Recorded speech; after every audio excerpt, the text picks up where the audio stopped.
Hi,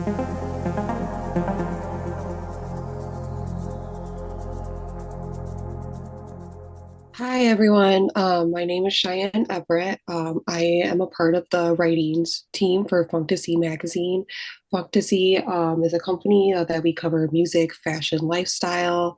Right here, I have my magazine team with me. Today, we will be discussing AI and ChatGPT as it makes its way into the magazine lifestyle. We'll be talking about the advantages and disadvantages that it could bring to journalists. So let's go ahead and dig into that. Hi, team. Hi, Shan. Thank you for the great introduction. All right, so today we are talking about ChatGPT in specific, kind of AI all over. Um, so I think that one of the first things that we could dive into is the benefits and disadvantages of ChatGPT and AI when it comes to being a journalist for writing and stuff. Um, so some of the things that I've noticed, at least I'll start off with the benefits because let's start off on a positive note before we go on a negative note. So some of the things I've noticed for ChatGPT as a benefit, I know some of the things that we've done as a team. It helps us come up with like our subheaders and stuff, making them more creative. It helps us. I know we've used ChatGPT or not ChatGPT, but we've used AI to help like make magazine covers and stuff. These are all things that takes us maybe a couple hours. When in reality, without AI, it probably would have taken like multiple hours to days. So I see this as one of the benefits for us, just moving quickly with more time management type things like that. What do you guys think? I agree. I think it has loads of benefits on one hand because for me, myself, I always use it in terms of research. I think you can just do some great superficial research and dive into a topic and look for resources and look into different areas that you'd like to explore. So I think it's just an extremely accelerated and fast version of your research at times, or like a super secretary. Sometimes I like to call it. It's like you just prompt your thoughts into a machine and then it just gives you a result very, very quickly. So there's lots of ways that can enhance your research and the base you lay for the writing that is to come later. So I can use it for research, I can use it for structuring an article, I can use it maybe for suggestions for certain things that I think that might be missing in articles. So I think it's a great external helper almost to your writing. You can use it in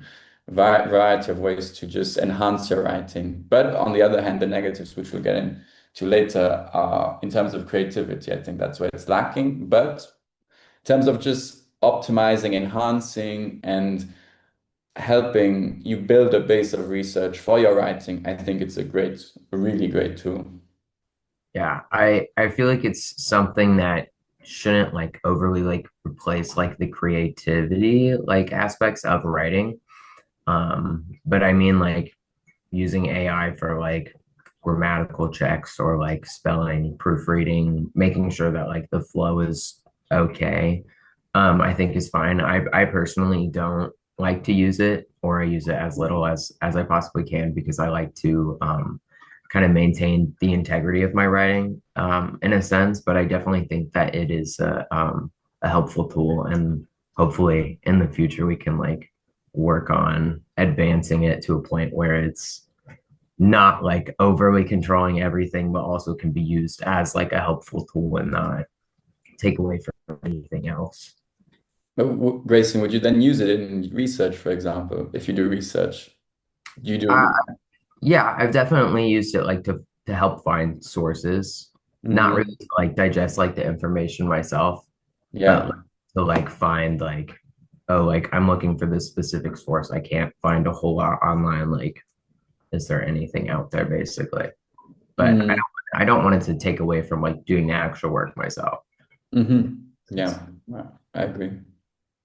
I do also agree with that because I feel like people are trying to replace AI for their time, basically. And I often wonder if it's like why do we feel the need to hurry up everything?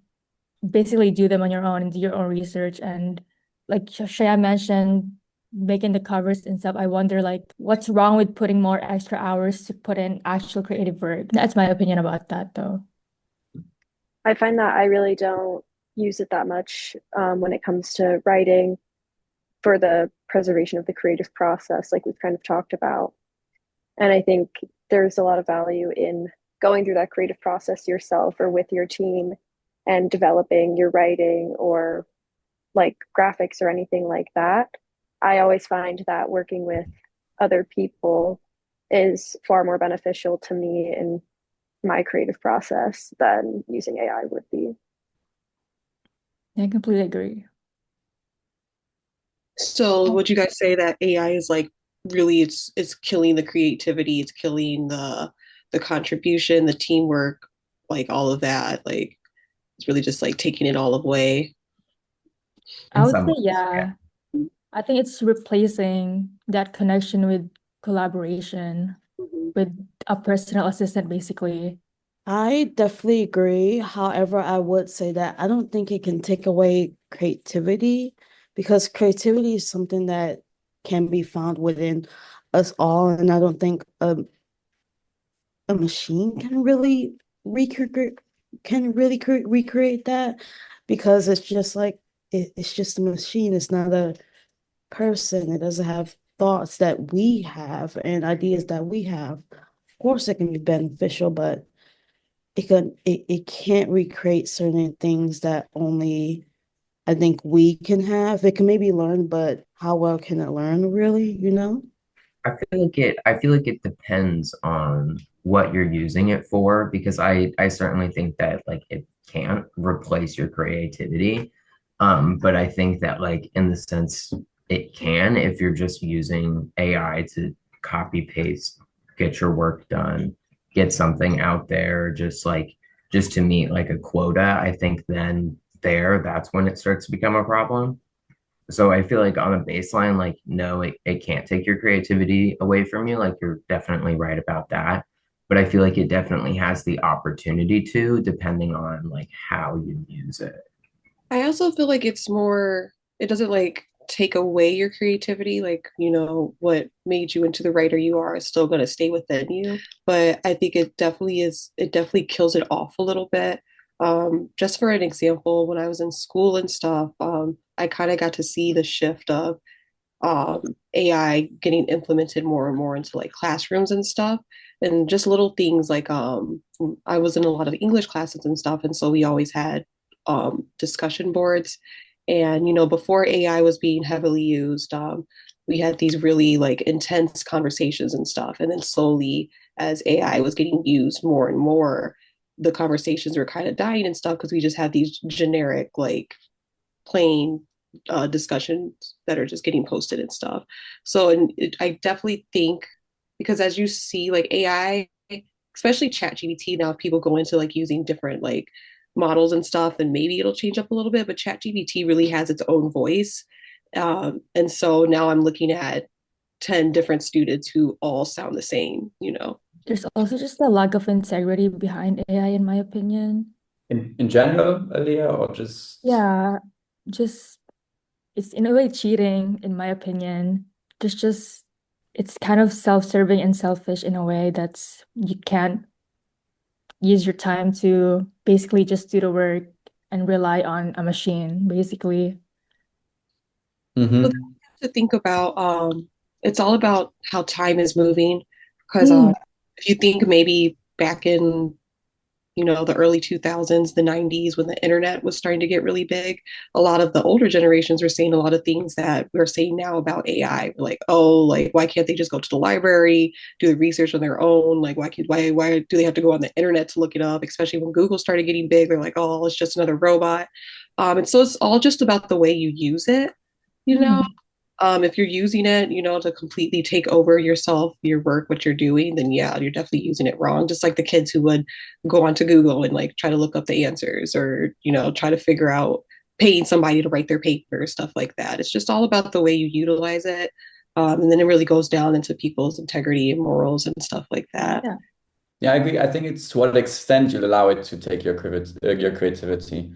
If you allow it to do everything that you do, produce all the text, produce your research, everything, then obviously the end result and the product will reflect in that process, that not creative process. But if, for me personally, I think if we just use it as a tool, a very efficient tool that is implemented in very specific things, I think we can use it well. But right now, we're in a phase where it's very novel, it's very new. We're trying to explore all the possibilities of what this new technology is capable of. So over time, I think we'll be able to see exactly how we apply it and then understand it more. And then it will, I think, force us also just to, that's why I thought at the beginning, like around 22, 23, when it came, I thought then it would force us also to be more creative, to stand out even more, to make that difference between us, the human versus the machine. So I think it's a big learning curve for everyone. Okay, well then I guess we could talk about obvious the big negative when it comes to what it's doing to our world. um, the AI tanks and everything taking up all of our fresh water with the little bit of fresh water that we have left. So I remember Hannah, you were kind of digging into that. Yeah, I think it's billions of gallons of water that are used, the equivalent of like CO emissions, what between 5 to 10 million cars. It is just killing us. I think the UN's been speaking out about it a lot. Just the environmental impact of AI is terrible. So it's not just awful for journalists, but it'll be the end of all of us. That's my like biggest thing with AI is that it uses fresh water. Like it has like a lot of potential and can be used in areas that actually need AI or artificial intelligence, but it just uses so much water and it's so available to the public and it's everywhere. Like you can't even go Google something without having AI pop up and give you the answer before even giving you links that you need. Like I think if we found an alternative that like doesn't take up all of our fresh water, maybe like uses some salt water or something like that, yes. But if it's just using fresh water and can only use fresh water, I don't know how long until it has like real damage on our environment and that we won't even have any water, fresh water for ourselves if it keeps fueling AI. These data centers that are powering the ChatGPT servers and the AI servers and stuff like that, they're powering a lot of the internet that we use already. I was looking into this for my digital streaming article, and just about like every server, everything that you access online is stored in these data centers. And all of them are taking up water. It just depends on like the amount of energy output that like the task that you're doing creates. So like when we're listening to music, every time that we listen to a song, that's interacting with that server multiple times, like taking more and more energy. And the same thing is happening with AI. So I feel like it's not, I know some places have like introduced more like renewable like ways to power AI. Like it's more so like moving away from using fossil fuels to power these centers versus taking more like renewable energy sources to do so. Um, but yeah, I think something to keep in mind is that it's not just like AI that's like draining all of our water, all of our energy from these centers. It's also just essentially everything that's online. It's kind of something that comes along with, like the internet and stuff like that. Just then feels like AI is sort of the tip of the eye, not the tip, but it's like the cherry on top. It's just this even more forceful invasion that is using up that much. And then if you talk about quantum computers to like the future, people are trying to get more and more energy involved in trying to create these faster, more efficient computers. So it'll be difficult in the future. I don't know exactly where it'll be headed, but yeah, it's very interesting to see. For me personally, it's just something I've noticed now. It's that when I see in general on social media or text that I can identify that are written by ChatGPT, I'm really put off by them just in general. Like because there's sort of this narrative structure that you can just read and you see that it's written by ChatGPT. So for me, I feel like I'm in a phase where I'm quite put off by AI generated text, and which makes me value like original creativity even more. So I'm not sure if we're in that cycle of our appreciation of AI, but for me personally, I feel like I'm there. Like I can use it to optimize some parts of my research and perhaps my writing, but if you see something written by AI, like an actual text, then I don't think that in itself will survive at all. Mm. Because we gravitate towards creativity, spontaneous originality. So I don't think that's something that will take over in the future either. Yeah, I will say being a part of this team was definitely refreshing, especially after coming back from school and stuff and seeing how much that AI was taking over just, like the everyday classroom. And so coming to work with this team and seeing you all bring your originality and your creativity, and it just like reassured me that like not all is failed in the world yet. Appreciate you guys for being original. Thank you. We try to be. But I think I'm not sure how it works at other publications, but these editing tools, I think like AI powered editing tools that you can just sort of run over different sets of articles or an article, and then it'll just recreate the article in a certain fashion, re-edit it in a certain way based on what you prompt the AI to do. So I'm not sure how much that will be applied in the future to writing, because it's the balance between sort of accelerating that process of being able to publish something, write something, publish it, and keep the output up, or you focus on the creativity, focus on the organic product, but maybe have a less or lowered output. So I don't know how that's going to look like in the future either. But I'm also glad that we still focus on our creativity, focus on the whole process that goes behind it as a team and as journalists. I think in the future there'll definitely be like writers and publications will definitely start butting heads when it comes to productivity and the timeliness of it. You'll have your writers who will be super loyal to, the creative process and all of that. And then you got the publication on the other side. Like, yeah, but we could get 10 articles out in 2 days. Like, so I could definitely see that being a clash in the future.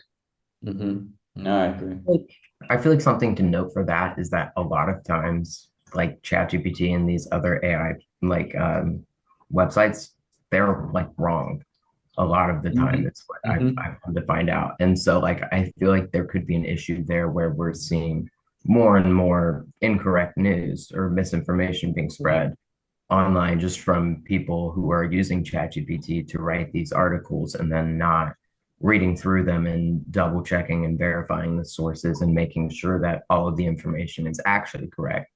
They're plugging in and thinking this computer knows everything. It does everything. It's going to have everything for me, and I can just copy, paste, turn it in. Like, I feel like there's going to be some issues there as well, definitely.